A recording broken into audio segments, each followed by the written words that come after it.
did it, everyone. Finally dropped a new candy bar. This is unprecedented. Hershey's hasn't dropped another candy bar since the 60s. There's only been 3 others. Hershey's dark chocolate, and Hershey's cookies and cream. So now, finally added to the family, Hershey's Gold. All right, everyone, let's open it up and see what's inside.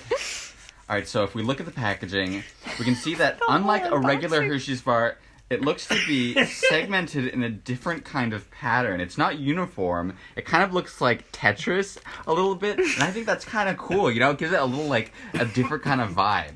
All right, and if you look at the cover, you can see it's got that, like, gold wrapper, like that foil. I'm very into that. I think it's really cool, and it's got a good weight to it. Yeah, let's check it out. Let's look inside. It's too long for a Snapchat. Oh, it's going. Oh my god. Ooh. Get a shot of that. Get a shot.